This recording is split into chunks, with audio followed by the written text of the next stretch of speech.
We'll now join Oyin Adekunle for the latest in business news. Oyin, the floor is yours. Thank you, Fidelia.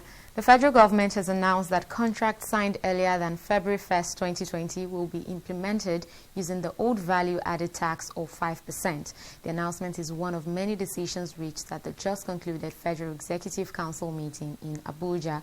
Nigeria's new finance law brought about an increase to the value-added tax from 5 to 7.5%. There is more in this next report. The Federal Inland Revenue Service, FIRS, had earlier in the week raised alarm on the refusal of some ministries, departments and agencies to comply with a 7.5% value-added tax. The MDAs had argued that they cannot pay the new VAT for contracts awarded before the new finance law took effect on February 1st, 2020. Well, this argument formed part of discussions at the Federal Executive Council meeting on Wednesday. After the closed-door meeting, Senior Aide to President Buhari briefed the press on the Council's decision on the matter. By law, the new VAT came into effect 1st of February. Government had worried about the implication of this on contracts that had been issued earlier than this year. Some of the contracts that are being handled by various ministries, particularly Ministry of Works, for instance, they are coming from many years back.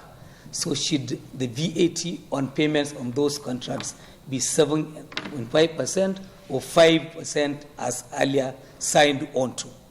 A final decision was reached today, and this is that new contracts that are signed and for February 1 going forward will attract 7.5% VAT. Contracts earlier than February 1 signed on 5% VAT will remain at 5%. Another decision taken by the Federal Council was the approval of a 29.4 billion naira contract for the rehabilitation of the 9th mile section of the Enugu-Onitsha expressway road to tackle perennial erosion. The 9th mile section, as you might know, is a very tricky, difficult area, very steep, dangerous.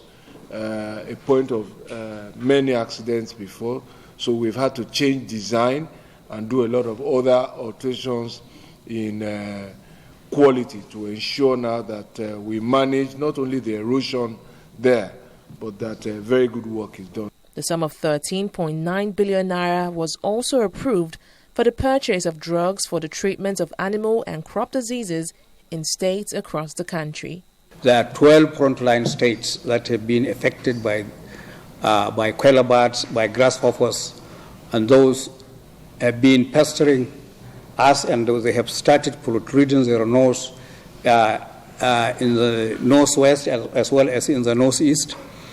The prevalence of rabies in the country has risen quite substantially, and in fact, in some cases, we have recorded some death.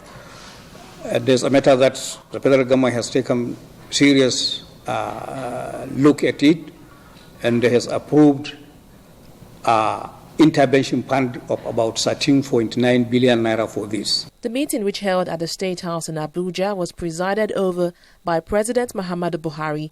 It had in attendance Vice President Yemi Osinbajo, as well as head of ministry, departments and agencies. Fidelia Aguncha, TV360, Lagos.